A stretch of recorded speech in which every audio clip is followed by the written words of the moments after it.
ওনার এই মাতব্বরি, এটা আমেরিকার বরাবরের মাতব্বরি রয়েছে। ট্রাম্পের মতো একটা যুদ্ধবাজ, একটা পাগল। আমাদের যিনি প্রধানমন্ত্রী ছিলেন মাননীয়া ইন্দিরা গান্ধী, তিনি কিন্তু মুখের ওপর বলে দিয়েছিলেন যে আমেরিকা ভারতবর্ষের বন্ধু হতে পারে, ভারতবর্ষের বস নয়। ভারতবর্ষের ভাগ্য, ভারতবর্ষের নিয়তি ভারতীয়রা নিজেরাই লিখবে। আমেরিকার দাদাগিরি আমরা সহ্য করি। ট্রাম্প আমাদেরকে, উনি অন্য একটা দেশের রাষ্ট্রপতি হতে পারেন, তো ট্রাম্প ভারতবর্ষের ব্যাপারে ডিসিশন নেওয়ার কি? উনি আমেরিকার রাষ্ট্রপতি হতে পারেন না, ভারতবর্ষ তো রাষ্ট্রপতি নয়। আসল ব্যাপারটা হচ্ছে গিয়ে আমাদের ওই 56 ইঞ্চি করতে করতে ভক্তরা ছাতিটা তাদের 56 ইঞ্চি হয়ে গেছে, কিন্তু শিরদাঁড়াটা তাদের 6 ইঞ্চিও আর নেই। কারণ আমাদের মনে আছে 71 সালে যখন ভারতবর্ষ পাকিস্তানকে ভেঙে দুটুকরো করে দিয়েছিল, সেই সময় তখনকার যিনি আমেরিকার প্রেসিডেন্ট ছিলেন নিক্সন, আমেরিকা তো এটা বরাবরের অভ্যেস, তারা দাদাগিরি করবে, সব জায়গায় মাতব্বরি মারবে, তো মনে করে যে তারাই বিশ্বের বাবা। তো আজকে ট্রাম্প করছেন এই মাতব্বরিটা, সেই সময় নিক্সন করেছিলেন। তখন আমাদের যিনি প্রধানমন্ত্রী ছিলেন মাননীয়া ইন্দিরা গান্ধী, তিনি কিন্তু মুখের ওপর বলে দিয়েছিলেন যে আমেরিকা ভারতবর্ষের বন্ধু হতে পারে, ভারতবর্ষের বস নয়। ভারতবর্ষের ভাগ্য, ভারতবর্ষের নিয়তি ভারতীয়রা নিজেরাই লিখবে। আমেরিকার দাদাগিরি আমরা সহ্য করব না। তো আজকের প্রবলেমটা হচ্ছে গিয়ে যারা মুখে বড় বড় বাতেলা মারে, তারা কাজের বেলায় সেই জিনিসটা করতে পারে না। এবার ট্রাম্প এইসব কথাগুলো বলছে কেন? ট্রাম্পের অবস্থাটা কিরকম জানেন তো? ও হচ্ছে গিয়ে চোরকে বলবে তুই চুরি কর, আর গেরস্তকে বলবে দৌড় দে। ও ভারতকে আর পাকিস্তানকে মধ্যস্থতা করতে এসেছে নাকি, যে তোমরা যুদ্ধ করো না। এদিকে পাকিস্তানকে সে IMF এর মাধ্যমে লোন দিচ্ছে। আর আমরা প্রত্যেকেই জানি, ওটা ভারতবাসী জানে, এই পাকিস্তান দেশটা জন্মের পর থেকে কি করে চলেছে। মানে ওটাকে সারা বিশ্বের মধ্যে একটা টেররিস্ট স্টেট আখ্যা দেওয়া উচিত। যে একটা দেশ, একটা স্টেট স্পন্সর্ড টেরোরিজম যাকে বলে, একটা দেশের সরকার, ওদের তো সরকার বলে কিছু নেই, নির্বাচিত সরকারকে ওরা উৎখাত করে দিয়েছে।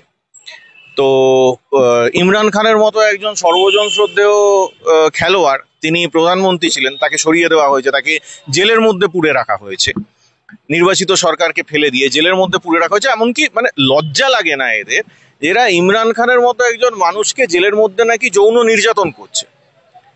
তো সেই রকম একটা জায়গা, ওখানে তো গণতন্ত্র বলে কিছু নেই, সেই রকম একটা জায়গায় সরকার, সেনাবাহিনী এবং ওদের একটা ওই গুন্ডা সংগঠন রয়েছে ISI নামে, বলে ওরা গোয়েন্দা সংগঠন, ওটা গোয়েন্দা সংগঠন নয়, ওটা গুন্ডাদের সংগঠন। তো ওদের কাজটাই হচ্ছে গিয়ে সন্ত্রাসবাদকে পৃষ্ঠপোষকতা করা। আপনি খেয়াল করে দেখবেন সারা পৃথিবী জুড়ে যে কটা সন্ত্রাসবাদী সংগঠন রয়েছে, তার মধ্যে বেশিরভাগ সন্ত্রাসবাদী সংগঠনকে এই ISI কোনো না কোনোভাবে প্রমোট করে বা কোনো না কোনোভাবে ফান্ডিং করে। তো এরা সারাক্ষণ ধরে ভারতবর্ষের পেছনে লেগে যাচ্ছে। ভারতবর্ষ স্বাধীনতার পর, দুটো দেশ একই সঙ্গে স্বাধীন হয়েছিল, ভারতবর্ষ স্বাধীনতার পর আজকে প্রায় 80 বছর হতে চললো, আমরা চাঁদে পৌঁছে গেছি। আর ওরা কিভাবে কাশ্মীরে পৌঁছবে সেই রাস্তাটা খুঁজছে। তো এদের সঙ্গে যে এই যে প্রতিদিন ওরা ছায়াযুদ্ধ করে চলেছে, আজকে ভারতবাসীর ধৈর্যের একটা সীমা লঙ্ঘন করে গেছে। কারণ প্রতিদিন কাশ্মীরেতে কোনো না কোনো একটা গন্ডগোল হচ্ছে, সেই গন্ডগোলেতে মরছে কারা?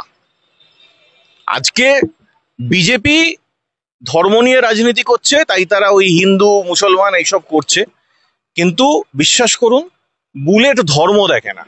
বুলেট যখন চলে তখন দেশের সাধারণ মানুষ মরে। কাশ্মীরে যখন বম ব্লাস্ট হয় তখন ওখানকার মুসলমানরা, মানে ওখানকার যেহেতু বেশিরভাগ জনগোষ্ঠীটা মুসলিম, তো ওখানকার মুসলমানরাই বেশি মারা যায়। আজকে যে হয়েছে পেহেলগাঁওতেও যে কাণ্ডটা ঘটেছে, সেই কাণ্ডতে যেমন বেশিরভাগ হিন্দু মানুষ মারা গেছেন, হিন্দু সহনাগরিক মারা গেছেন, তেমনি ওই সহনাগরিকদের বাঁচানোর জন্য আমাদের কাশ্মীরের একজন মুসলিম ভাইও কিন্তু প্রাণ দিয়েছে। সে তো চাইলেই সরে যেতে পারতো, সেটা হয়নি কিন্তু। তো এই রকম একটা পরিস্থিতিতে এই ট্রাম্প পাকিস্তানকে ফান্ডিং করছে। সে জানে না যে সেই ফান্ডিং যেটা, সে যে লোন দিচ্ছে, সেই টাকাটাই ঘুরে ফিরে এই এই আইএসআই এর মাধ্যমে এই জঙ্গিদের কাছে গিয়ে পৌঁছবে। উনি এসেছেন পাকিস্তানকে বলছে, সোনা ছেলে তোমরা এবার লড়াই ঝগড়া বন্ধ করো।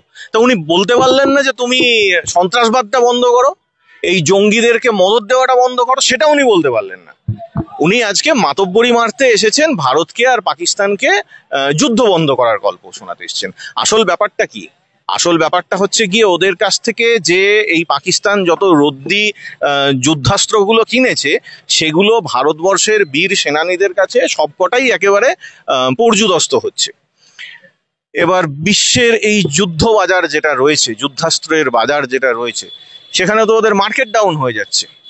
লোকজন তো আর কিনবে না ওদের এইসব রদ্দি মালগুলোকে। সেই কারণের জন্য বলছে, না বাবা এবার যুদ্ধটা বন্ধ করো, তা না হলে আমাদের নাক কাটা যাচ্ছে, তোমাদেরকে এইসব যুদ্ধাস্ত্র দিয়ে আমরা ভুল করেছি। আসল ব্যাপারটা হচ্ছে গিয়ে ট্রাম্প সাহেবকে বলুন যে তিনি নিজের দেশের ব্যাপারগুলো সামলান। কারণ নিজের দেশে আজকে আজকে আমরা, আমাদের ভারতবাসীদের মধ্যে কয়েকটা ভুল ধারণা রয়েছে। ট্রাম্প তিনি হচ্ছেন বিশ্বের সর্বশক্তিমান, আমেরিকা হচ্ছে গিয়ে মানে পৃথিবীর মধ্যে যদি কোথাও সুখের স্বর্গ থেকে থাকে সেটা আমেরিকা। কিন্তু মোটেও সেটা নয়।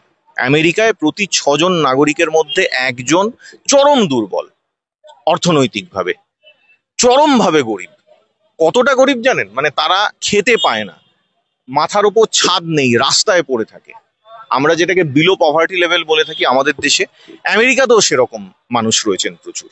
আমেরিকায় প্রচুর অশিক্ষিত, মানে তারা শিক্ষা পায় না, তাদের বেসিক যে সুযোগ সুবিধে সেই সুযোগ সুবিধে তাদের নেই, অন্ন বস্ত্র বাসস্থানের সুযোগ সুবিধে নেই।